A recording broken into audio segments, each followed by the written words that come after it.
Pregnant ആണ്. ഹോസ്പിറ്റലിൽ പോയി ട്രാഫിക്കിൽ ഞങ്ങൾ പെട്ടു. ഒരു മണിക്കൂറോളം.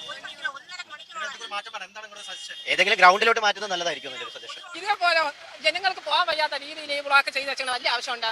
ജനങ്ങൾക്ക് പോകാൻ ഒരു ആശുപത്രി കേസായാലും എന്തായാലും പോകാനുള്ളതാണ്. പക്ഷെ ഇത് കാണിക്കുന്ന വെറും തെറ്റായ കാര്യമാണ്. ഇത് ഇന്നലെ 3 പാർട്ടിക്കാരും കൂടെ നടത്തിയ കലാശക്കൂട്ടിൽ ജനങ്ങൾ പെട്ടുപോയതിന്റെ ഒരു വാർത്തയാണ്. സത്യം പറഞ്ഞാൽ ഈ ഒരു വാർത്ത കണ്ടപ്പോൾ എനിക്ക് ശരിക്കും ചിരിയാണ് വന്നത്. കാരണം ഈ 3 പാർട്ടിയിലുള്ള സ്ഥാനാർത്ഥികളും വന്നിട്ട് ഞാൻ നിങ്ങളുടെ എല്ലാ കഷ്ടപ്പാടുകളും ദുരിതങ്ങളും മാറ്റിത്തരുന്നതായിരിക്കും, ജനങ്ങൾക്ക് വേണ്ടി എല്ലാം ചെയ്തു തരുന്നതായിരിക്കും എന്നൊക്കെ പറഞ്ഞിട്ട് ഈ 3 സ്ഥാനാർത്ഥിമാരും കൂടെ ചേർന്നുകൊണ്ട് ജനങ്ങളെ ദുരിതത്തിലാക്കി ബുദ്ധിമുട്ടിച്ച് ആംബുലൻസ് പോലും കഴിയാത്ത രീതിയിൽ വഴിയും ബ്ലോക്ക് ചെയ്ത് കലാശക്കൂട്ട് നടത്തുകയാണ്. ഇവരാണ് ജനങ്ങളുടെ ദുരിതം എല്ലാം മാറ്റാൻ വേണ്ടി വരുന്ന ആൾക്കാർ.